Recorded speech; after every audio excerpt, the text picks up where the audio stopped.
No, tudi ko je v Libanonu razglašeno prekinitev ognja, so lahko dobavne poti Hezbolaha še vedno aktivne, zlasti ob meji s Sirijo.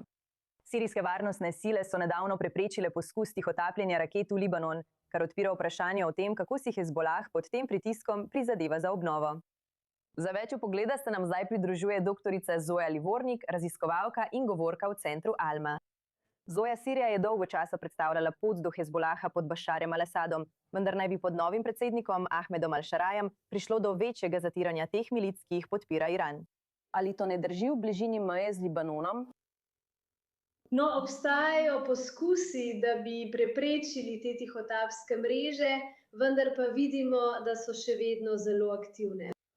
Vsak mesec vidimo vsaj eno ali dve ali več prestrezanj, kar pomeni, da lahko domnevamo, da je veliko več uspešnih tihotapljenj, ki niso prestrežena. Tako je tihotapska mreža še vedno zelo aktivna, prilagaja se, spreminja se zaradi padca Asadovega režima. Morali so narediti prilagoditve, vendar so zelo prilagodljivi, zato so te prilagoditve tudi naredili. Govorimo o meji, ki je dolga več kot 400 kilometrov med Sirijo in Libanonom. Večina te meje ni zavarovana.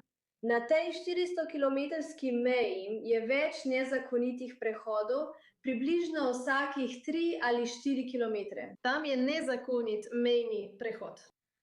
Zelo težko je ustaviti prav vsak nezakonit mejni prehod.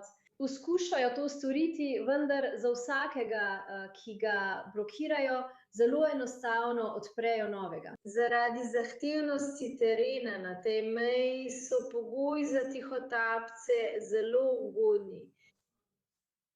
In uspeli so nadaljevati in vzdrževati svoje oskrbovalne prevoze skozi ta koridor.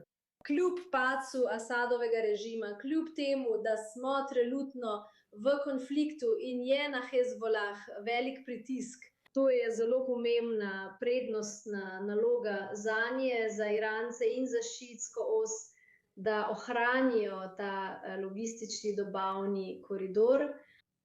Zato skrbijo, da bodo lahko s tem nadaljevali. Kako pomembno bo torej zavarovati to mejo, če naj bi premirje med Libanonom in Izraelom dejansko trajalo? Mislim, kaj je treba storiti, da bi preprečili Hezbolahu ponovno oboroževanje prek Sirije? To je zelo težko, ker Sirci očitno to poskušajo storiti, vendar je to težko.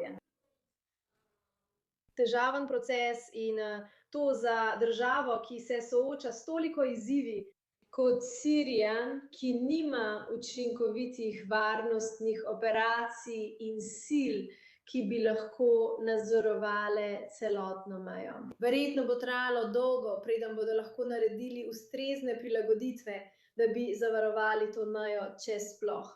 To bo vedno izziv. To bi bil izziv tudi za državo, ki ima vse prednosti ter notranje varnostne mehanizme in nadzor meje. No, ali bi Sirija potem sprejela pomoč od zunaj, če sama ne zmore opraviti naloge? Ne od Izraela, ampak morda od Združenih držav Amerike ali drugih mednarodnih organizacij. Združene države Amerike so pravzaprav pred kratkim umaknile vse svoje sile in jih ne zanima, da bi jih ponovno poslale v Sirijo.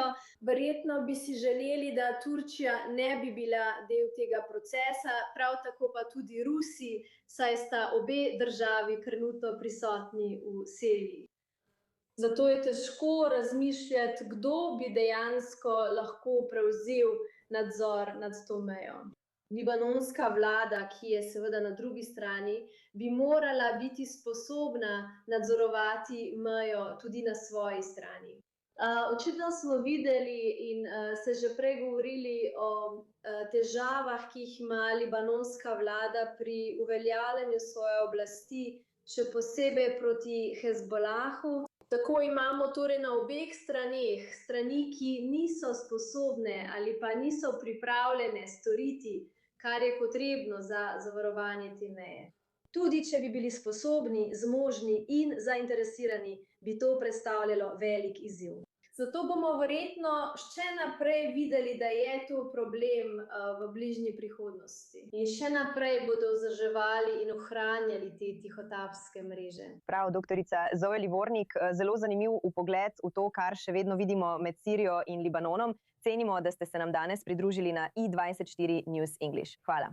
Najlepša hvala.